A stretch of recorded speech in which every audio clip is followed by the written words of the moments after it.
Welcome back to my channel. Yes, my channel. This is Jem again, proud OFW and a bride-to-be.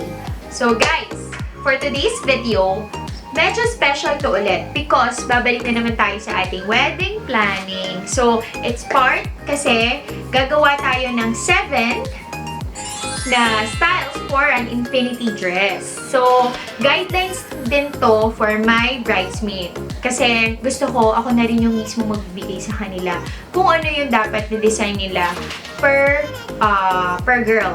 Para, actually, pinag-isipan ko rin to according sa personality nila, kung ano yung pwedeng babagay sa kanila. So, to help me for today's video, I'd like to welcome my cousin, Paula! So guys, this is Paula, my cousin. So I'm sure napanood niyo siya sa previous vlog ko, which is yung first time na lumabas ako with my tripod. So kasama siya doon. So this, for today's video, siya yung magiging model ko for the design. So kaming dalawa yung nag-isip kung ano ba yung babagay sa each girls sa bridesmaid ko. So, yun. So, if you want to see kung ano yung mga styles na ginawa namin, just keep on watching. So, guys, for our first design, we're going to do this style, which is, ipapangalan namin siya under JUDE'S design. So, ano na to, gagawin ko kasi talaga to for my entourage. So, pinalitan ko na rin yung pangalan para mas madali pag shinare ka sa kanila. So, etong design na to, ipapangalan mo na dun sa isa, which is si Jude. So, Jude design. So, for first step is, for the sleeves, ang gagawin talaga is, yung kasi sa tela yata niya, because masyadong malambot, so nag-roll siya. So, make sure na straight siya. And then, sa likod, pa-cross siya. Go-cross siya. So, this design is pang may sleeves talaga. So, yun. Ito ka. The other side, same thing. So, make sure mo walang fall. Bago siya nilagay, and then for sleeves. Then for front view, open pa rin siya. Kahit sa belly. Then, sa likod, itatali lang siya. 1, and then for ribbon.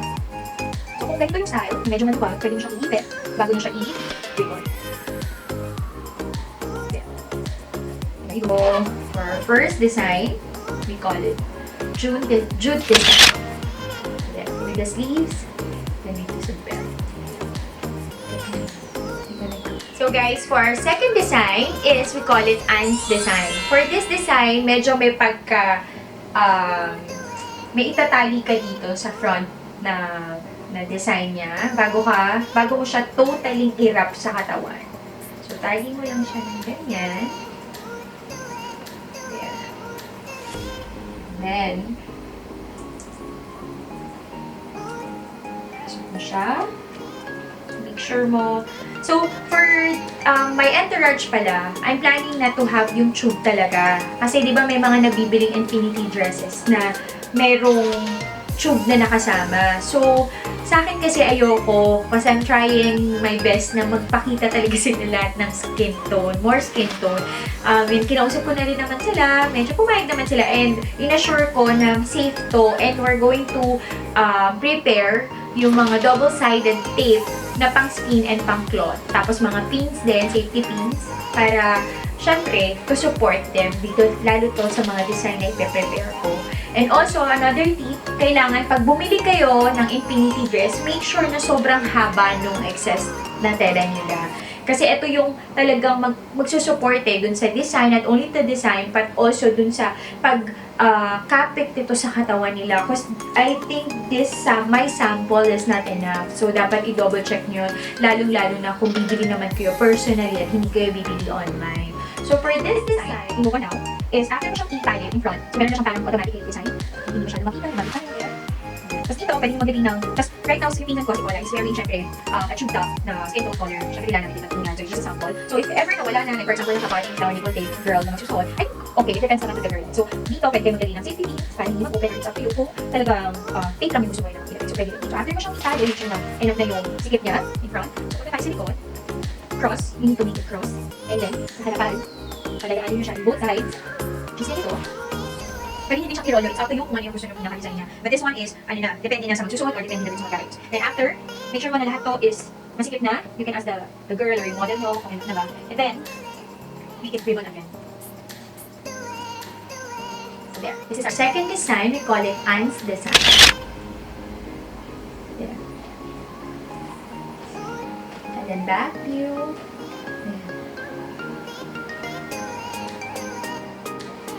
So, for our third design, we call it SABIE'S design. So, for this is ganito siya. Basta, siguro I think bibigyan kong tip is lagi nyo siyang i-spread yung make sure nyo na walang rolyo. Kasi cotton to, cotton or spandex. So, masyado malambot. So, nagro-rolyo siya. So, para mapabilis ka, make sure na spread talaga siya. Dalawang sleeves ulit. Dalawang sleeves pala to. Then, ipapasok ko siya dito. So, cross siya. Sorry. So, pag-spread sa front, pa-cross siya sa likod. Cross siya sa likod, and then, pasok ko siya dito. Make sure, walang pukod, walang nakarolyo. Kabila din, gano'n. So, cross na siya, then pasok ko siya dito.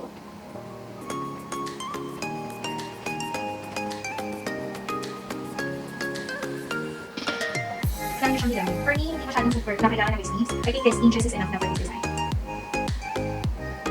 Then, cross ulit siya, yung pinaka-design yung front. Then, dahil kukunin mo siya sa likod, but make sure, walang fold, walang roll, naka-roll.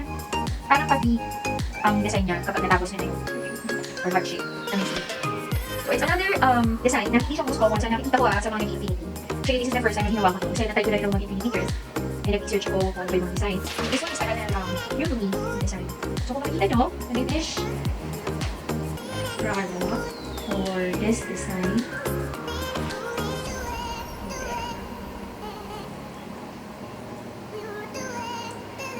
So, perfect to for conservative. Basta ayusin lang yung dito, lalo-lalo na kung hindi ka naman mag-tube.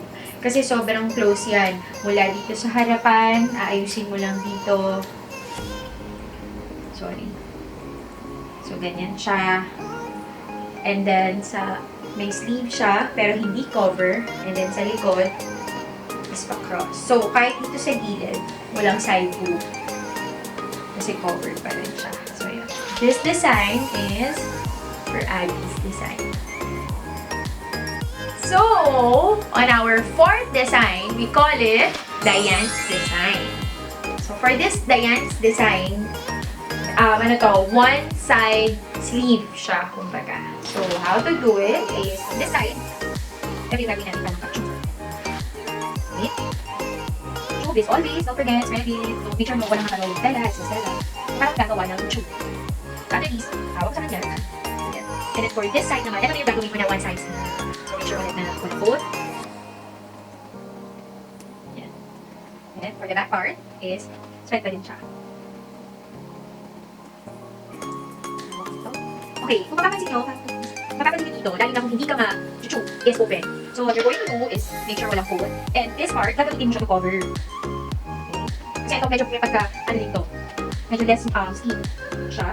And you have to make sure na naka-cover din natin sila. Straight ease. For the front, pero nito, kasi hindi talaga yung tayo. Snake yung creepy. So, parang may mga sobrang isa siya. So, what you're going to do is make sure naka-cover din siya kapag tinadaan mo yung pinaka-design na dito sa video. So, it should be like this. Hindi mo masyadong kita. Then, make sure mo na pag tinahin mo siya, isilipan mo na lang din. So, same thing, ribbon, or dalawang tie siya. Okay. But for me, I'll ask it to make sure that. So, there. This is the Yasss design. One side, and then this belly. Top view. Nice. So, now we're going to our fifth design. So, we call it Trish design. So, for Trish design it's a side, parang side tube, no? So, kung mali man ako, don't judge. So, for this, hindi na So, pag dinikitan nyo lang sila and then make it like, ikutin nyo yung design. Yun yung effect niya. So, for this kailangan talaga gumamit ng, yung double-sided tape na pang-cloth. Parang hindi ko alam tawag. So, tinatry ko yung insert. So, parang double-sided. Kasi try ko yung normal na double-sided. Hindi siya naging sa aking balat sa cloth. So, for this, kasi masyado talagang more slim tong design na to. Ito pa naman yung problema sa design. Nakikita talaga sila. Ang key tong sa design na to is, nasikip talaga dapat. So, after mo siyang ikutin dito, so magkakaroon ng ganitong design. So, make sure mo na na-cover yung front, yung chest part talaga. And then, tsaka maglagay ng tape dito sa side. Okay, Kasi ang ulitin ko, yung sa akin kasi is wala akong bibili ng tube for them. So talagang bare back sila, yung side talaga tayo. So yung bakit, I make sure na may mga tapes sila before dun sa design ng damit nila. So akin masigipan dito sa part na to, so paikot na siya. I-twist mo siya as in masigit, kasi dun nagagaling yun dun parang yung support ng design. Then after, continue mo lang siya sa likod. So ganyan. Continue, make sure na masigit.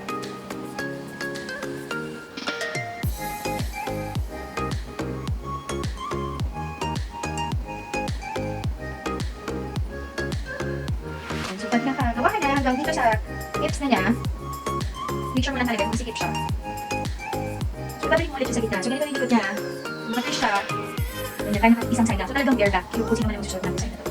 Then after, for front is, patungin mo lang sila for the tummy area.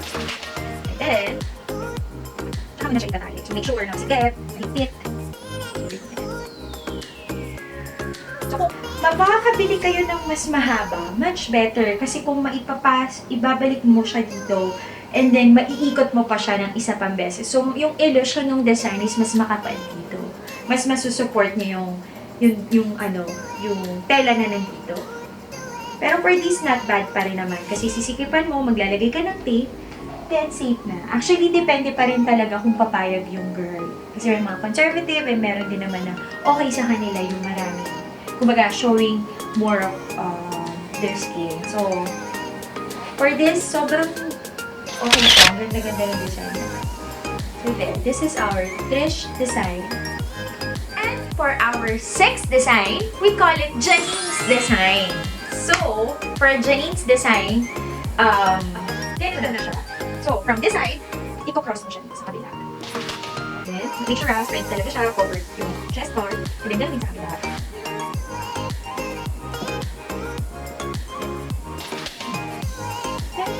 Tapos mo naman lagay dito. Ito wala pa rin itong sleeves. But it's up to you. I think for this design, may pwede kang maglagay ng sleeves. So, nangyari ganyan. Or, wala. So, for this, hindi siya ng sleeves. Then, pag natapos na, so ganito ang itsura niya sa harap. Then, sa likod, is across. So, kung gusto mo medyo matago, pwede din naman. Ilapat mo lang ng mas makapal. Or kung hindi naman, pwede mo siya ipasok kayo lang.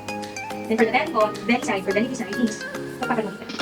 So, it's up to you lagi. Kung parang parolyo siya, or palakarin mo siya. Pwede rin namang malakad. Ganito, pwede dalawang, lang, kapalo. Then, sa likod, same thing. Tali lang rin.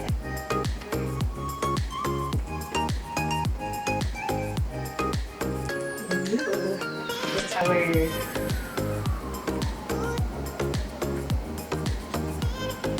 Janine's design. Front and back. And to our last design, seventh design, we call it PAULA'S design. So, para sa kanya na yon at personal niyang pinili ito. So, yun. For her design, dahil payat naman siya, sexy naman siya. So, sinadjust ko talaga na more skins din siya. So, hindi naman din siya gano'n conservative. Ay, okay, conservative pa rin siya. So, yun. Pero for damit naman, I think magaling din kasi siya magdala. So, I think kaya-kaya niya rin ito. So, for this is, meron siyang effect na tali, kumbaga. For each side, make sure may tali naman siya. Ganyan siya. Diba?